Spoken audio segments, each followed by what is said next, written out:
결론부터 말할게요. 당신 계좌가 녹아내린 건 종목 탓이 아닙니다. 국민연금도 무작정 들고만 있다간 170조를 날릴 뻔했습니다. 3전 닉스 주가가 폭등하자 연금 보유 한도가 꽉 찬 겁니다.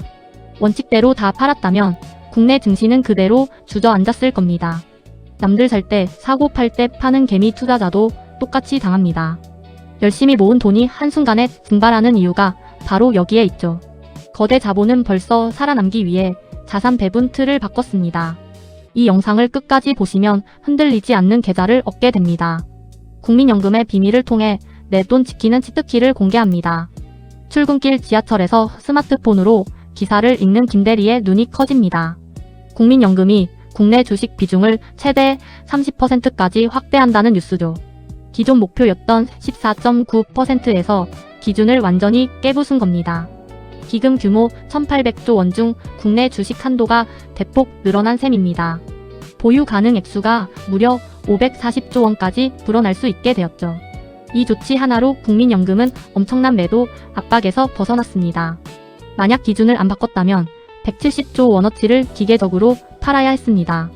대한민국 증시에 최대 큰손이 거대한 폭탄을 내려놓은 순간입니다. 하지만 이 파격적인 결정 뒤에는 우리가 모르는 거대한 반전이 있습니다. 국민연금이 이토록 다급하게 움직인 핵심 이유는 무엇일까요? 바로 국내 증시를 지탱하는 거인들 삼성전자와 하이닉스 때문입니다. 연금공단이 보유한 두 종목의 주식 평가액만 무려 269조 원이죠. 반도체 랠리로 주가가 급등하자 연금 내 비중이 상한선을 넘었습니다. 기존 원칙대로라면 시장에 막대한 물량을 강제로 던져야 했습니다. 대마들이 물량을 쏟아내면 코스피 전체가 무너질 판이었습니다. 결국 시장에 가해질 충격을 막기 위해 매도 패를 거둬들인 겁니다. 거인들도 시장 폭락을 막으려고 투자 원칙을 유연하게 바꾼 셈이죠. 여기서 우리는 자산을 지키는 유연한 멘탈의 중요성을 배워야 합니다. 사실 이런 대형 기관의 움직임이 처음은 아닙니다. 지난 2021년 코스피가 3,000선을 돌파하며 역대급 불장이 찾아왔을 때를 기억하시나요? 당시 국민연금은 자산 배분 원칙을 고수하며 50일 거래일 연속 매도 폭탄을 던졌습니다. 상승장에 찬물을 끼얹는다며 청와대 국민청원까지 올라가고 온 나라가 들끓었죠.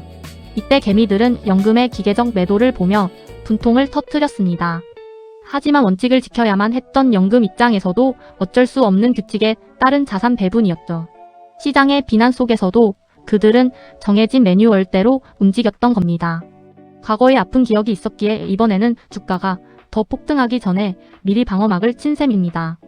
여기서 우리는 시장의 유연성과 원칙이 충돌할 때 대처하는 법을 배워야 합니다. 이번 국민연금의 결정은 이웃나라 일본의 과거 행보와 똑 닮아 있습니다. 지난 2014년 일본 공적연금은 자국 주식 비중을 배 이상 늘렸죠. 당시 아베노믹스의 핵심 축으로 증시를 억지로 떠받치려는 조치였습니다. 덕분에 일본 증시는 부양됐지만 그 이면의 리스크도 만만치 않았습니다. 연기금이 주가를 방어하는 사이 시장의 자생력은 오히려 약해졌으니까요. 우리 국민연금도 당장의 시장 충격을 막으려 이 모델을 가져온 셈입니다. 급한 불은 껐지만 정부의 개입이 늘어날수록 시장의 불안감은 커집니다. 남들의 유행을 무작정 따라 하는 투자가 위험한 이유가 바로 여기 있죠. 우리는 이 거대한 흐름 뒤에 숨겨진 진짜 리스크를 냉정하게 봐야 합니다. 하지만 국민연금의 이번 파격 행보에 모두가 환호하는 것은 아닙니다. 증권가 전문가들은 벌써부터 뼈 때리는 경고를 쏟아내고 있죠. 언젠가는 국민연금도 국내 주식을 본격적으로 팔아야 하는 시기가 옵니다. 고령화로 연금 수령자가 늘어나면 기금을 현금화해야 하기 때문입니다. 만약 그때 국내 증시가 조정을 받으면 그 손실은 누가 감당할까요? 결국 그 막대한 손실은 고스란히 우리 미래 세대가 떠안게 됩니다. 해외 투자로 다변화해야 할 시점에 오히려 거꾸로 가고 있다는 지적입니다. 당장의 폭락을 막으려다 더 큰 미래의 폭탄을 키우는 꼴일 수도 있죠. 우리는 이 차가운 경고 속에서 진짜 살아남을 전략을 찾아야 합니다. 그렇다면 우리 같은 개인과 거대 연기금의 결정적 차이는 뭘까요? 그들은 흔들릴지언정 철저한 자산 다변화 틀 안에서 움직입니다. 반면 개미들은 삼전이나 닉스 한두 종목에 모든 운명을 걸곤 하죠. 연금은 전략적 자산 배분이라는 든든한 방어막을 가지고 있습니다. 시장이 폭등하거나 폭락해도 멘탈이 깨지지 않는 기술적 장치죠. 하지만 개인은 주가가 조금만 흔들려도 온종일 일에 집중하지 못합니다. 거인들이 원칙을 수정할 때 우리는 무작정 버티다 손실을 키웁니다. 결국 투자의 성패는 종목 선택이 아니라 감정을 통제하는 시스템입니다. 이제 우리도 연기금처럼 영리하게 판을 짜는 법을 알아야 합니다. 그렇다면 우리 같은 직장인은 당장 무엇을 해야 할까요? 김대리가 제안하는 현실 처방전, 그 첫 번째는 자산의 시각화입니다. 내 돈이 어디에 얼마나 묶여 있는지 한눈에 파악하는 것부터 시작이죠. 두 번째는 국민연금처럼 나만의 자산 배분 기준선을 정하는 겁니다. 예를 들어 주식과 안전자산의 비율을 5대5로 딱 못 박는 거죠. 마지막 세 번째는 주기적인 리밸런싱, 즉 비중 조절입니다. 주가가 올라 비중이 커지면 일부를 팔아 안전자산으로 옮깁니다. 거대 연기금의 시스템을 내 손안의 작은 계좌에 그대로 복사하는 셈입니다. 이 규칙만 지키면 어떤 폭락장이 와도 멘탈을 완벽하게 지킬 수 있습니다. 투자 세계에서 진짜 부자와 평범한 개미의 차이는 여기서 갈립니다. 하락장이나 조정기가 올 때 진짜 부자들은 위기 속에서 멘탈을 삽니다.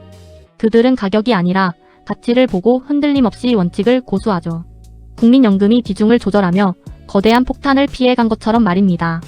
시장이 요동칠 때 감정에 휘둘려 투매하는 행동은 계좌를 갉아먹을 뿐입니다. 단단한 머니 멘탈이 없다면 아무리 좋은 종목도 독이 될 수 있습니다. 거인들의 시스템을 배웠다면 이제 우리의 투자 마인드셋도 진화해야 합니다. 소음의 길을 닫고 나만의 확고한 투자 기준선에 집중하는 것이 핵심이죠. 멘탈이 곧 자산입니다. 흔들리지 않는 마음이 불을 끌어당깁니다. 결국 가장 중요한 건 오늘부터 시작하는 작지만 확실한 변화입니다. 거대 기관의 변화를 보며 한탄만 하기엔 우리의 시간이 너무 아깝죠.